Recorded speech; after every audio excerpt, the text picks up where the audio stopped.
Hello and a very big warm welcome to the Soul Sync podcast. I'm Jason Paul. If you're clicking on this podcast for the very first time, wondering what the Soul Sync is all about, well, let me tell you. We ask the questions here that matter to do with everything from spirituality, the spirit world, energy, healing, paganism, crystals, astrology, and it's all designed to nourish your soul and illuminate your path forward. And if you're joining us again at the Soul Sync, welcome back. It's great to have you here. Now, in this week's episode, I'm talking to Dr. Rebecca Beattie. She is an actor turned pagan priestess. And honestly, I love this conversation so much that I've booked Rebecca to already come back on because we barely even skimmed the surface. She's the renowned author of The Way Through the Woods, The Wheel of the Year and Nature's Mystics, and her work as an author does serve as a guiding light through life's twists and turns, but her story is far more than the sum of her books. It really is a tale of transformation, resilience, and a deep-rooted connection to the natural world. Dr. Beattie's path is as diverse as it is captivating. From her humble beginnings as an actor, she embarked on a profound spiritual journey, ultimately finding solace and purpose in modern paganism and Wicca. But her journey did not stop there. With over 2 decades of experience in a drug and alcohol treatment charity, Rebecca's professional life intertwines seamlessly with her spiritual calling, offering a unique perspective on healing and social work. You're in for a treat here. I'm sure you're going to love it. Enjoy. So, Rebecca, a big welcome onto the Soul Sync podcast. Thank you very much. I'm really, really chuffed to be here. Now, I must admit, I'm really excited to have you on the show because me and my partner at the moment, we are so interested in all things kind of pagan, all things Wicca, and it's something that I'm finding so interesting in myself. So I think my level of enthusiasm for you being on the show today is absolutely loads. You've got it in bucketfuls. Yay! So tell us.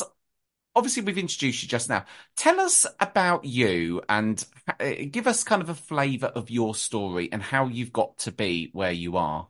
Yeah, that's a really good question. Where do I start? Start from the beginning. Okay, so I discovered the pagan path sometime in my 20s. I'd spent my whole teenage years and my early 20s adamant that I was going to be an actress. From the age of 7. I decided. I think it was watching the kids from Fame on telly made me think, right, I want to be an actress. And I was absolutely adamant that that was my path. I really thought that that was my purpose in life, was to do that. And so I went off, left Dartmoor, where I'd grown up in the middle of all this nature, sort of really in the middle of nowhere. Left Dartmoor, went to university, went to London, thought life was all exciting out in London and that's where you had to be to do everything. And I did do professional acting for quite a few years, but found that that particular career wasn't really fulfilling me. There was something missing. And I often talk about people having a gap that they're trying to fill inside of themselves. There's this, it's a bit like when you're on the London Underground and it says mind the gap. And we all try and fill it with either shopping or telly or, all these things that are probably not all that helpful for us. And I was feeling the gap was widening. So I decided that I'd had a really bad experience in a casting where somebody was just horrible to me again. And I thought, okay, this is it. I need to take a year off, go and find a bit of fulfillment somewhere, and I'll come back to acting when I feel happy again. So I did take this year off and I'd started exploring paganism, had been on my last one and only actually paid acting job in the whole time that I was an actress. Had been doing a schools tour with Macbeth, and I was out in rural counties and spending a lot of time in nature, and I suddenly realised that this is what was missing, that I had been missing Dartmoor so much and missing nature. And then it kind of went from there. I had a best friend who introduced me to crystals and the idea of oracle cards, and we'd pick a crystal and an oracle card each morning before we went out on the school's tour. And then I started reading about paganism, and we had this uncanny knack of whichever town we went to in the country, we would find the nearest witchy shop and go and have a look round. And there was something about the pagan worldview that just everything clicked into place for me, because it was a spirituality that for me is very embracing. It's very, we don't do the ists, we're not racist, we're not sexist, we're a matriarchal, all embracing religion, basically, which says whatever your path is absolutely fine. It's your path. Don't have somebody tell you how to do your own path. Just embrace it. And that kind of worked for me, where organized religions had failed. They were all missing something. They were all missing either the sacred feminine, or they were homophobic or racist, or, there was something in them that just didn't sit right for me. And I'm not saying that all organized religions are homophobic and racist at all, but they were bits missing. There were bits missing that I found in paganism. You just bring in your own feelings and your own thoughts and your own beliefs. I can really relate to you in what you're saying, because I think what's taken me so long to kind of get to where I am in some respects on a spiritual journey is because I felt such a disconnect to religion, but mainly because I felt gay. And I think for years and years, I've even for years and years had an issue with the word God. I've only recently become comfortable with that word. So Yeah. I can relate to you there. What is it about? Obviously, there's a lot to paganism, but what are some of the kind of learnings or philosophies that really drew you into it at that stage, and what kind of impact did that have on your world? Because it sounds like these were very aha moments that Yeah, you lots had. of them. Yes. Lots of them. And ironically, so at the point where I'd taken the year off from acting and decided, right, I was going to go and find training, and I asked for a teacher, and the teacher arrived just on time, as this tends to happen in this spiritual life that we live. And basically the aha moments just kept coming, because it was going to talks where people were saying to me, what you believe in is your own private thing. You don't have to declare everything for everybody, but generally there's a reverence of nature. The whole point with pagan paths is we find our spiritual connection to whatever you want to call it, whether you call it God. I've heard it described as a good orderly direction if you can't work with the name God, or the universe, spirit, whatever you want to call it. That in pagan paths we all tend to feel that connection to the divine in nature, because that's where it is. It's, nature is perfectly imperfect, and it embodies everything, I think, that I end up writing about in my books, about us being perfectly imperfect and just embracing that through nature. And a lot of the people I was training with in my early years, they came from quite diverse and well thought out backgrounds. There was somebody who was a psychologist. In my early years, I was studying neurolinguistic programming, which is another branch of psychology, a bit wacky, but it's definitely in there. And hypnosis, and I was doing classes at the College of Psychic Studies in London, learning about psychic development and mediumship and how you connect to energies and feel energy. And all of it kind of came together. And so I'd be in these classes thinking, that's really weird. Psychic school feels like NLP school, and NLP school feels like witchcraft school.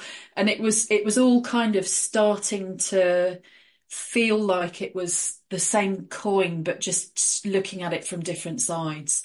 I've got a friend who a Nigerian friend who used to say to me that when you're dealing with religion and when you're dealing with the idea of the divine, whatever path you come at it from, it doesn't really matter. It's same bush, different way around it, he always says. So I it's like, okay, that makes sense. I can relate to you there because I think that I'm getting to that place as well where I'm seeing. I think it's quite profound when you get to that point on your spiritual journey where all of a sudden the dots start connecting, and for me, it was suddenly like it happened very quickly once I think I'd understood enough of each bit, and I think this podcast is probably propelling me on that journey as well. In one of you, because obviously you've got a number of different books. Hmm. And the one I just keep feeling very drawn to, which I do want to read, but I think like we probably all do on this spiritual journey, we have a bazillion and one books. But one that I just feel very attracted to is Planetary Magic Hmm. and the energies, modern magic with seven energies. Can you, I know I'm taking us Yeah. completely off in a different direction already on the conversation, but tell me about what the book is about and what led you to write it and what is the seven energies? Yeah. So when I was learning witchcraft in my early years of coven training, and I was in living in London at this point and attending as many classes as I could, and I ended up in all sorts of strange places doing some really weird things, but it was great fun. And I was taught in my early coven training about pre-modern planetary magic, which is basically what the Wiccan path, although if you it's it we're a bit like Jewish people in this sense that if you get three Wiccans in a room, we probably all disagree on what it is. But for me, in the tradition I was trained in, planetary magic formed the basis of everything. So every Wheel of the Year festival has a ruling planet. Every spell that I do is constructed from planetary magic. And it's an old, old, old school of magic, which basically dates back to ancient Babylon. So we're going way back before ancient Egypt, even to the sort of earliest point of humankind where people were standing on planet Earth looking up at the heavens and they saw that the stars, the constellations moved around and they believed that we were on an Earth-centric universe. So they really felt that because what they were seeing with their eyes was the heavens revolving around where they were standing. And they noticed that there were two luminaries, so you get the sun and the moon, which each bring some source of light to the planet.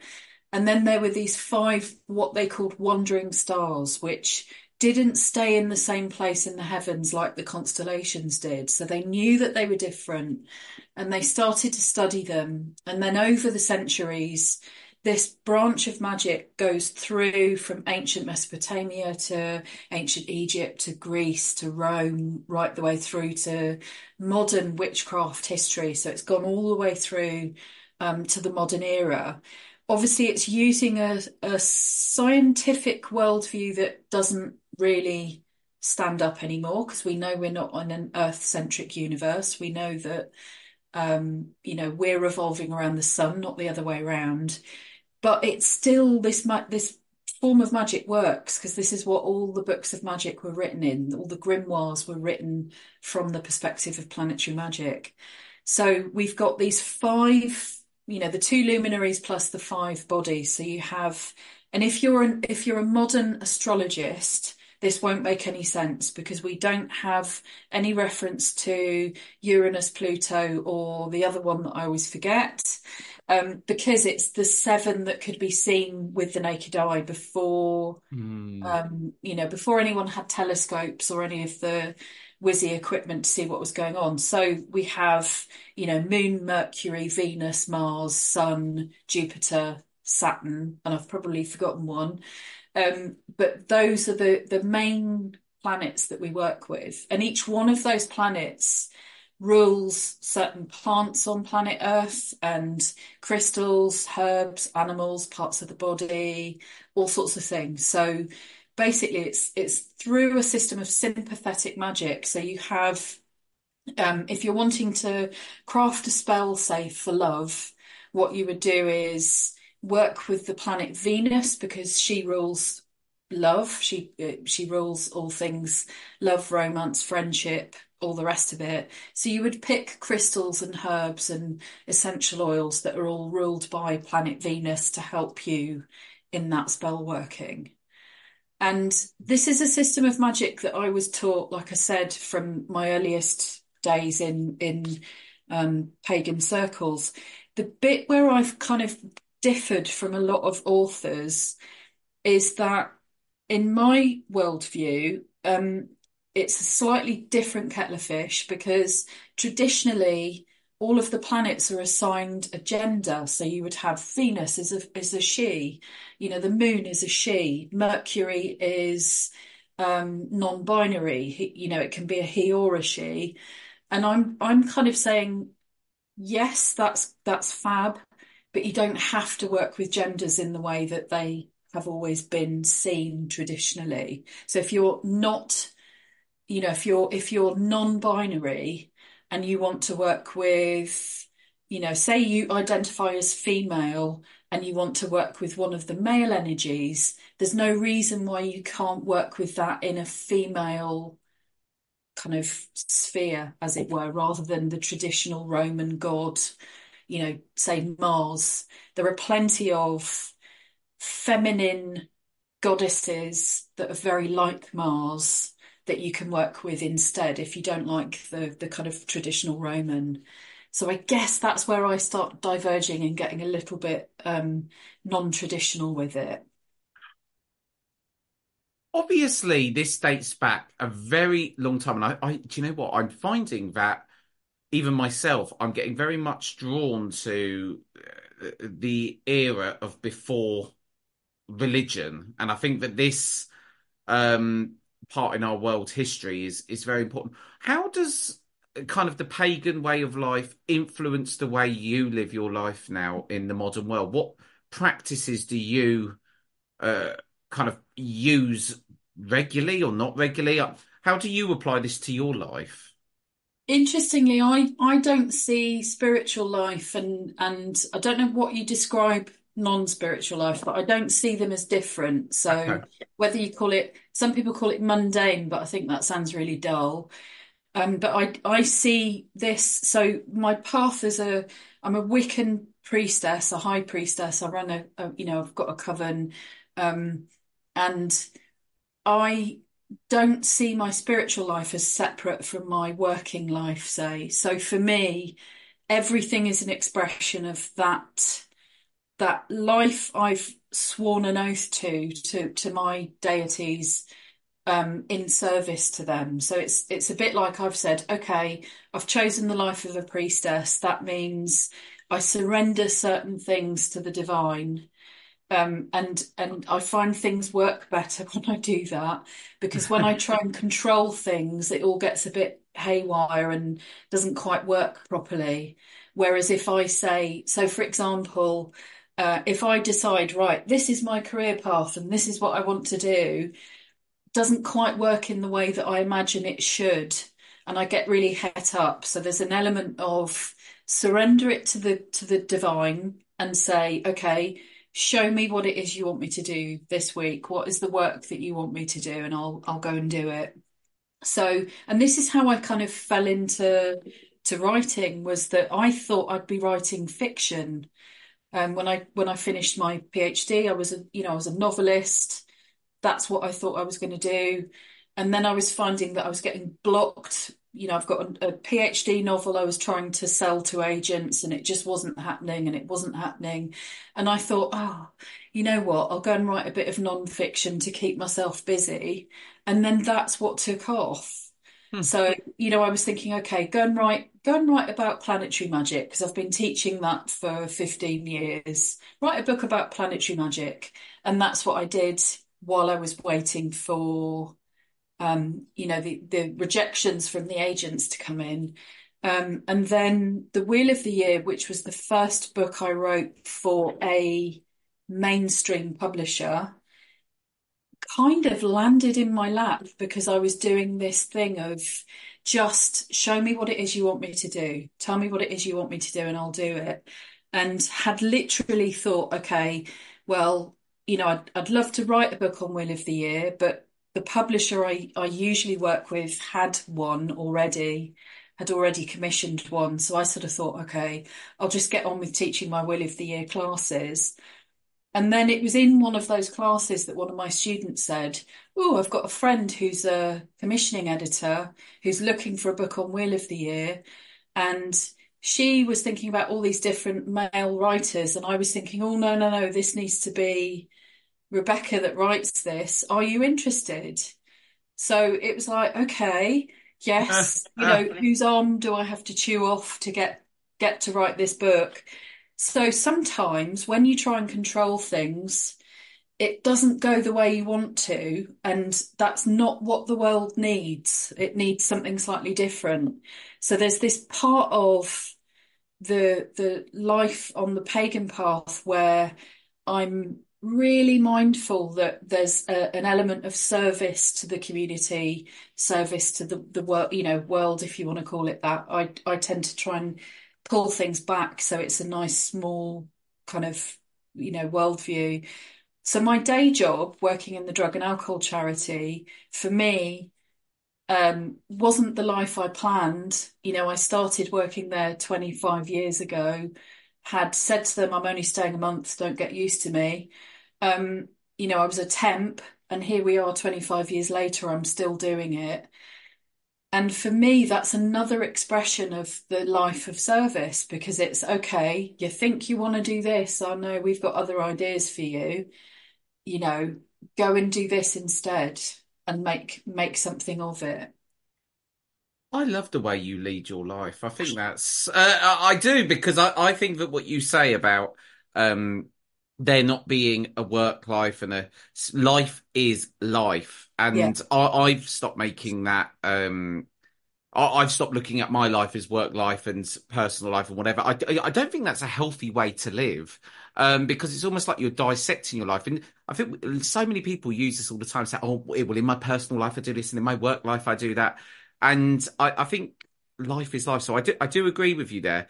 I think your service to alcohol and drugs and helping people in that regard. What's made you stay doing that for so long? Because that's Sometimes I wonder. Sometimes I think, why am I still here? Uh, I kind of think, gosh, 25 years, you'd probably get less for murder. And then I find that so I came from a family of social workers. My mother was a social worker, my sister was a social worker, my sister-in-law's a social worker, and people used to say to me as a kid, "Are you going to follow in your mother's footsteps?" And I was always, so as a child, I was quite controlling. I was adamant I knew what my life was going to be. And I used to say to people, "No, darling, I'm going to be an actress. This is my purpose in life, is to become an actress." And then what you find is what's really weird. It's like as a child, you're pre-programmed with a blueprint of how your life, what's comfortable and what's homely to you. So when I came back from the same acting job I was talking about earlier, where we were doing the schools tour, I came back broke and needed to earn some money pretty fast. And so signed on to temping agencies in London. And the drug service was one of those temping jobs. It was literally, oh, we've got this job. Nobody else wants to do it. They're looking for somebody with a bit of personality. And to me, that tended to mean it's going to be a horrible job. Everyone's going to shout at me, and I've just got to get on with it. But they asked if I'd do it, and I did. And as I said, I got there and said, "Don't get used to me. I'm not staying." But the people I work with are quite special. They are. I find them interesting because they're generally very reflexive. They are. I did all my learning how to be an adult in that space. So I kind of went in saying, "Oh no, I'm an actor. I'm special," and I came out thinking, "No, I'm just like everybody else. We've all got a part to play in this universe." But don't think that that makes you any different from the next person. It's, there, but for the Mm. grace of God go I.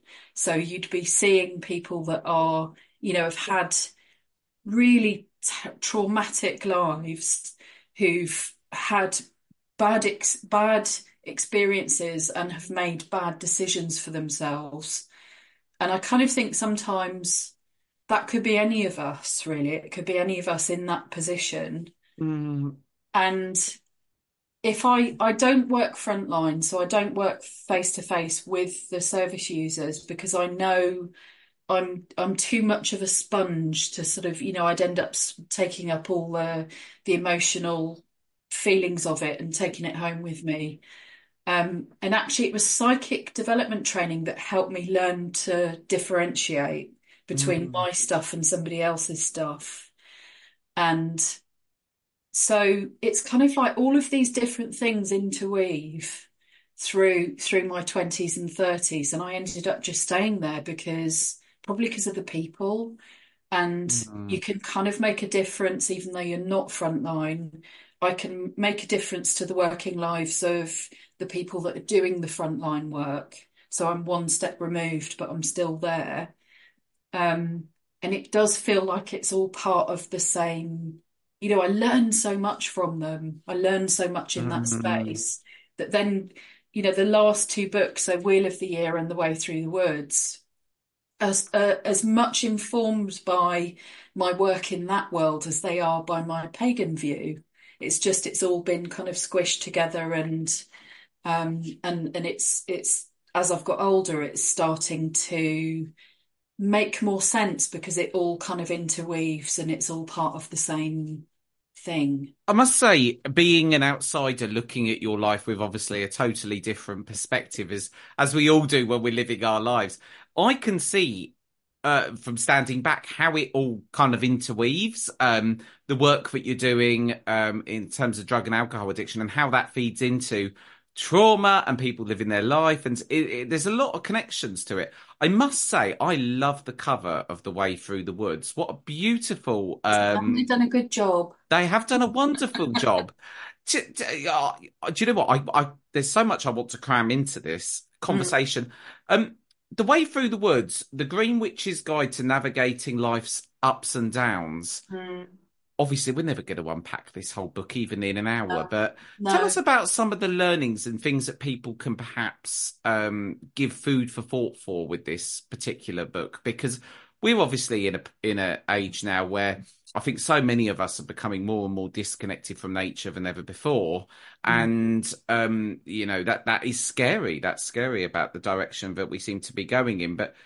Tell us about the book and some of the things that might give food for thought for people listening. So this book kind of came about. It's a direct follow-on from the Wheel of the Year, although they're two completely disparate books, but they are written in the same vein. So the Wheel of the Year talks about how we use the pagan celebratory system of, nature's seasons and how you can use that as a reflection on your own life and what's going on for you on the inside. And then the Way Through the Woods kind of came about ironically, from a lunchtime chat with my editor. We went out for lunch to celebrate the Wheel of the Year launch, and we were having this get to know you chat, and it was all about, what's your life like? What's it been like? And I started to share with them some of the life changes I'd gone through in the last 10 to 15 years really from that. So I'd experienced the loss of my mother, which was really, really, devastating. I'd experienced a divorce. I'd experienced a period where I went into therapy. So I was really deeply in therapy for about 3 years because I realized that, I did that classic thing where I was looking at my life's relationships, all the partners that I'd been with, who were all in varying degrees dysfunctional and, not great to be around necessarily. And then I did that classic counselling thing where they say, okay, what have all your relationships got in common? Oh, oops, that's me. It's me that's unconsciously chosen these, very unconsciously, but this is the blueprint I've been programmed with, and that's the life I've been living. And so I went deeply into therapy for about 3 years to try and unpick all of that and try and retrain myself to not choose the same people and not make the same choices. And What type of therapy did you engage in? I had counselling, and it was a very chilled out, relaxed. I found this lovely counsellor who lived bizarrely just round the corner from me in London. And I used to go once a week and sit there with Shirley, and we'd talk about stuff. So I tried various types of therapy, and they hadn't worked for me. So I'd gone for, I'm terrible at remembering the names of the different types, but Shirley was very much sit and talk things through, and then we would pick a topic and unpack it. And I was with her for probably about 3 years. It was quite a long, intensive process of really being determined that I wanted to change stuff significantly. I needed to really make a difference to how I was living my life. And so the way through the woods came out from there, that it was, so I've written about the process of grieving and grief, and how, if you've had a devastating loss, how you might start to rebuild your life after that. And then we did the divorce chapter, and it's like, okay, you've had this divorce. And I start the chapter by, talking about the fact that when I meet people, if they find out you're divorced, they say, "Oh, I'm terribly sorry." And I kind of say, "I'm not. It's the best thing I ever did," and then we move on to the positive changes as well. So there's also chapters about finding a new relationship and how that can really destabilize you as well. And you've got to kind of try and hold on to your inner sense of self while all this stuff is going on. And then there's A a chapter scary time when you get. really, I've recently got into a new relationship, and I actually thought, this is the funny thing. I thought that, oh yes, I'm independent now. I am totally full of self-love for myself. I am ready to enter into a relationship. Then I get into a relationship and all these old things of the past start flaring back up. And I was yeah, like, Jason, I thought you was over this. Why? we've done Why this. is this back here? Yeah, And then I start feeling that I haven't made any progress. But getting into a new relationship, it makes you feel very vulnerable when yeah, you're single and you're in control of everything in your life.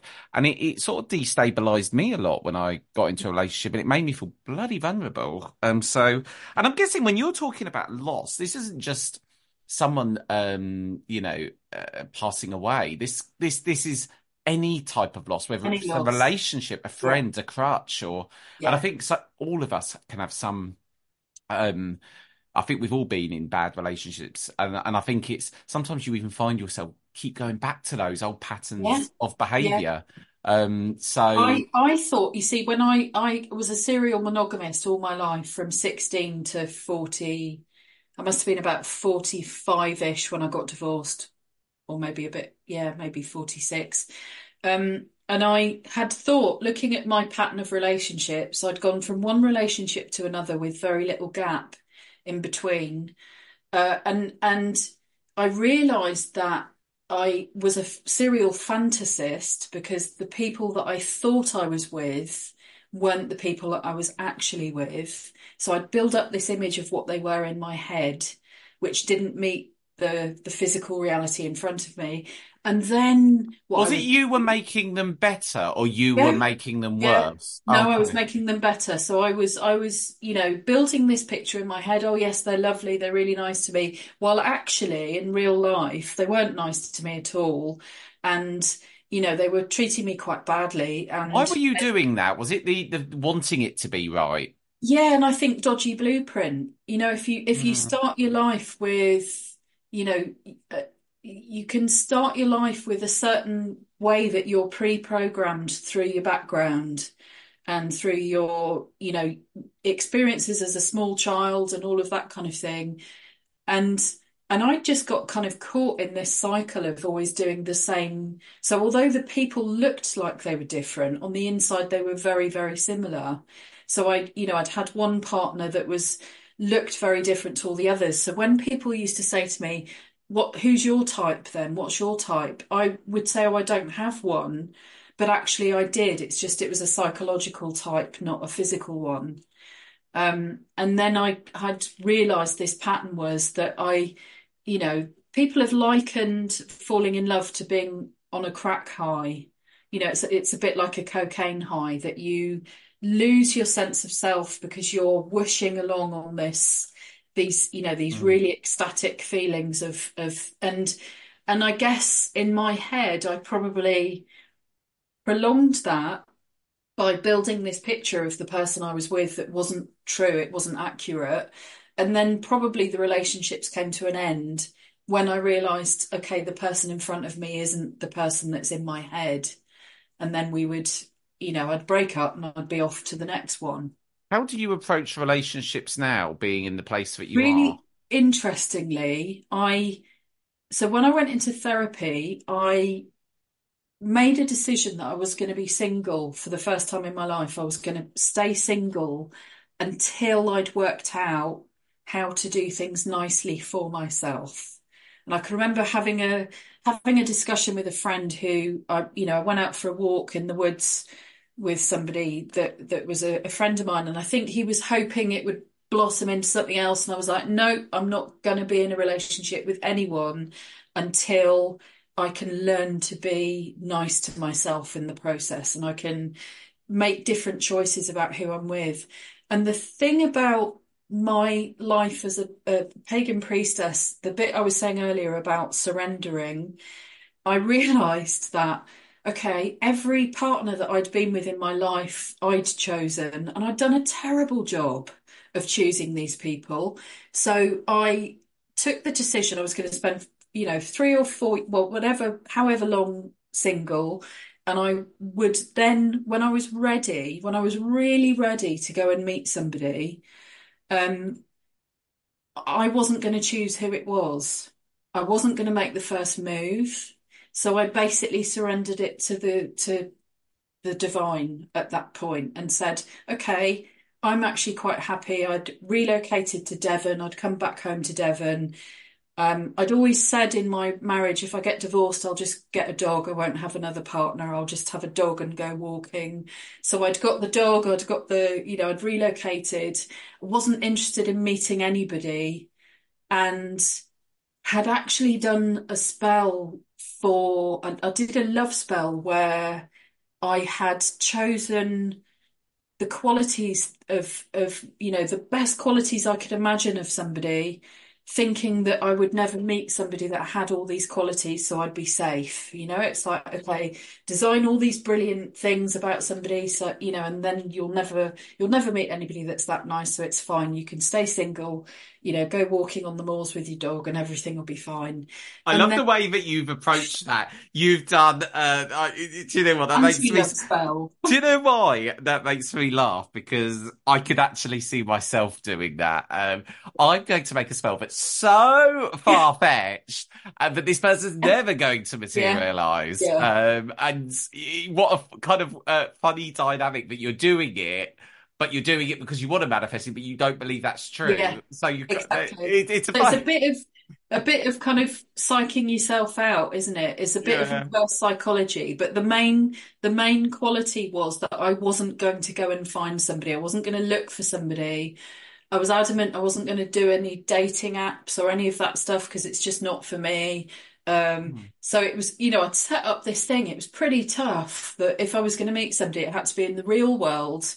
They had to be, somebody that would go on adventures with me, somebody I could have fun with and laugh with, somebody who would inspire me and would, be charismatic and somebody I wanted to talk to, and we had a lot in common and all of this stuff. And I was thinking, you're never going to meet somebody like that. There's no way on this planet you'll ever meet somebody like that. So you're safe, it's all right, you can sleep at night. And then uh the way things work. I went to a witches' circle and met my partner, and knew that knew that he was going to be my partner at the time because it was when you do witchcraft, when you do spellcraft, and it's a bit like when you work with divine energies and the rest of it. It always comes with a sense of humour. There's a swift kick in the pants you get when you do magic, and one of my names for God is the Divine Joker because it's like somebody that goes, all right, then we're going to really mess you up now. Ha ha ha ha. The divine world does have a very funny sense of humour, and I think, do Yeah, you know why? I've toyed with why that could possibly be, and yeah, I think for me there is no better way to get my attention than to yeah, make me laugh. yeah, And I've had it before where I've gone, get out of here. There's no way. And that happened to me quite recently, actually. And it does have a sense of humour, and I think because laughter gets to us all, it goes straight to the heart. So obviously you know what the next question's going to be, Rebecca. You met but there's two questions really. yeah, One, are you still with this partner yeah, now? Oh, yeah, fantastic. Right, okay. We love a happy ending here yeah, at on the Soul Scene. absolutely. What was the spell that you did then to talk us through what you Talk would you through the do? spell. It's Yes. actually in the book. It's in the Way Through the Woods book. There is an anti-love spell or a love spell that's in the. I think I put it in the new relationships chapter, and it's using a traditional way of spellcrafting called a witch's bottle, which um, traditionally in history people would create witches' bottles to protect themselves from witchcraft. Hmm. It was a counter spell against witches cursing you, and you'd have somebody make a witch bottle for you, and you'd put in it things like, I don't know, nails and bits of hair and urine and broken glass, and it was all the icky stuff that was meant to, propel the witchcraft away from you. But over the years, we've kind of developed a way of working with witches' bottles so you can bring positive things to you as well. So I did a Venusian witch bottle so it's using the planetary magic. I had slips of paper where I wrote on it the qualities of the person that I wanted to bring to me or keep away from me, Mm. whichever way I was thinking of it at the time. So all those qualities that I wanted, the charisma, the intelligence, all the rest of it, each one was written on a slip of paper and folded up and put into a jar. So you get a jam jar, basically a glass jar. It's very easy. It doesn't have to be a posh jar. And then and into that jar, so I did the qualities and then I put in seven is the number for Venus. So I did seven dried red rose heads or seven pinches of rose Mm. petals, seven pink crystals, so it's rose quartzes or something else like that. I put in essential oils, so I put in lots of Venusian essential oils like rose geranium, like clary sage, all sorts of Mm. lovely smells. And a bit of, I think I put some glitter in for good measure. And I topped it up. The one I made at home, I actually topped it up with rose water rather than urine because you don't want to pee all over your incoming partner. And then what you would do is seal the jar, put the lid on the jar, take a pink or green candle, which is for Venus, carve on it a symbol for love and your own initials, and really focus on the feeling that you want to bring in, not we don't name names when we're doing love spells because that's messing with people's free will. So it's the qualities that you want to bring in, not the person. And then you literally anoint the candle with more rose essential oil and burn it on the top of the jar. So you attach it to the lid of the jar and let it burn out. How do you think it works? I know you can't say the science behind it, but is it the intention, the fact that you're focusing so much on See, it, the yeah. ritual of it, or? I think there's a bit of a mixture, and it's funny because I was teaching a class on love magic this week, and I was talking about the sources of power that we work with as witches. There are kind of three sources of power that we work with. One is the planet, the earth, and nature. One is ourselves as practitioners. So the any person, and you don't have to be a special witch to be able to do this. Anyone can do it. We all have power within us. And the third is the divine energy that you call on to sort of help you. So it's like a three-way Mm. piece of working that you're doing where you're co-creating with the universe to create this thing. And in my model of the world, so once upon a time you would have thought, oh, it's occult powers that give this thing to you. I actually think it's our own unconscious mind that does everything. I think it's and this comes from the time when I was learning neurolinguistic programming and doing psychic school at the same time. And in both cases, what we were doing was working with our unconscious to connect to whatever's out there in the universe. So you've got Mm. your conscious brain, which is your bit that does language and it can deal with seven things at a time before it gets overloaded and conks out. When we do meditation, what we're doing is getting in touch with our unconscious. And when you're dreaming and when you're learning and when you're doing witchcraft, all of these things, and when you're doing psychic development, psychic readings, mediumship, what you're doing is bringing things through your unconscious and connecting to the universe Mm. using your unconscious. So I think, and it's our unconscious mind that is able, it's very clever. It does our learning for us, it breathes our body for us, it does all sorts of things.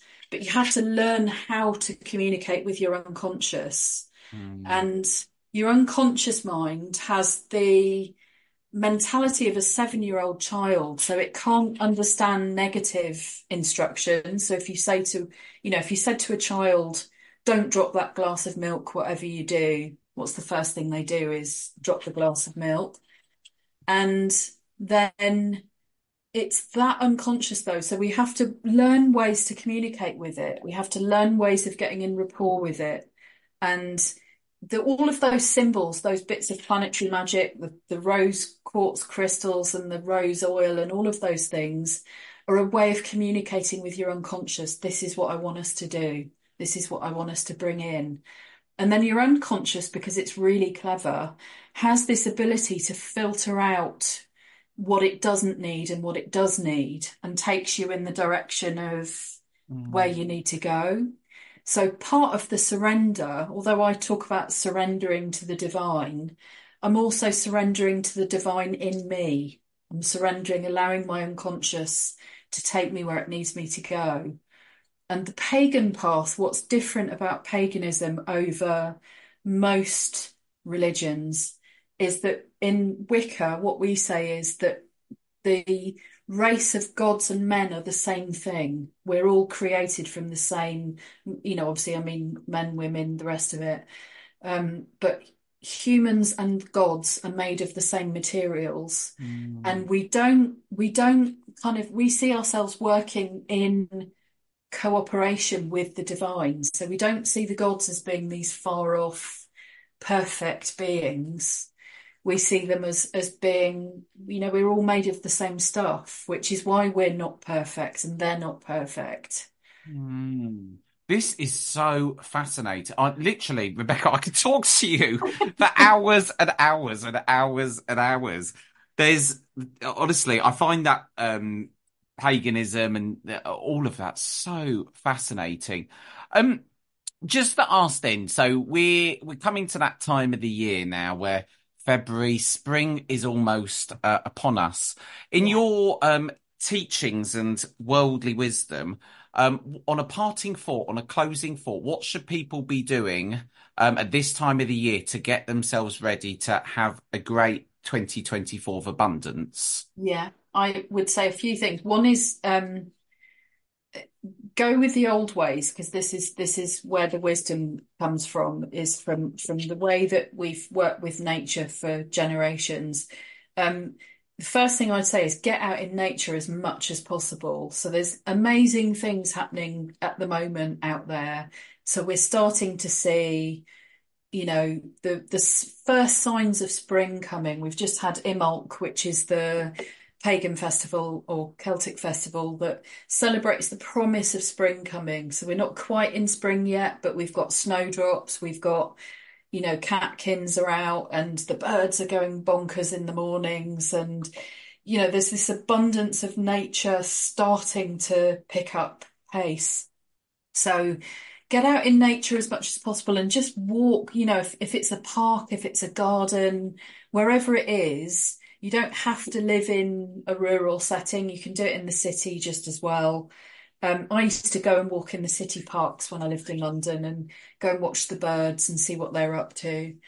And our Celtic ancestors, for all of their Wheel of the Year festivals, would do things like have a good clear out at home. So this is the idea of spring cleaning, gets us into this place where you're clearing out the old energy. You're literally sending out the old stale stuff, so it might be that you do a bit of burning sacred herbs or incense to clear the air, and then opening the windows and letting it all blow out. That's one nice way of cleansing your space. And really for abundance, I think abundance becomes easier to achieve when you start recognizing where you've already got abundance. So I'd be thinking what would be really nice at this time of year is probably a gratitudes list, 10 things that I'm grateful for today. And your unconscious mind works better when you're able to say to it, that thing we've got there that's amazing, I want more of that. Let's do more of that. So by recognizing where you're already abundant, you can encourage your unconscious to bring in more for you rather than it being a struggle. So that's what I would be suggesting. Well, there we go. Rebecca, I have to say, I have loved this conversation. If you do want to, oh, thank you. I was going to say, if you do want to find out about Rebecca and her free amazing books, you can go to her website, which is rebeccabeattie.co.uk, and it will be down the bottom in the show notes. I have to say, Rebecca, I'm going to read all 3 of your books because they are all in their own right. They look absolutely fantastic. And I know that we've only just skimmed the surface, but thank you so much for coming on today. Pleasure. My pleasure. It's been really nice to see you. Oh, you too. Thank you. Now, wasn't that the most lovely conversation with Rebecca? I could have spoken to her for such a long time. I found her to be so interesting. I've actually booked for her to come back onto the Soul Sync in the summer to take part in a brand new series I'm launching this summer called Soul Sync Sessions. Now, what are Soul Sync Sessions? They are 1 hour to 1.5 hour workshop style episodes where you can basically learn a particular topic and really just go beyond scratching the surface, which sometimes is all we have time to do in these regular episodes of the Soul Sync. So I'm really excited to bring Soul Sync Sessions to you in the summer. And now thank you for joining me on another enlightening episode of Soul Sync. If you want to stay in the loop with the Soul Sync podcast and know when new episodes are released, it's easy. Simply hit the follow show button wherever you listen to your favourite podcasts. If you want to get involved with our community and find out more about the Facebook group, then just look in the show notes where all my social links are. If you have suggestions for future episodes, or there might be a guest you'd love to see featured, or you might even like to be a guest yourself, simply send me an email at hello@jasonpaulmedium.com. Your stories and ideas are the heartbeat of Soul Sync. I'm Jason Paul. This is the Soul Sync. Until next time, goodbye.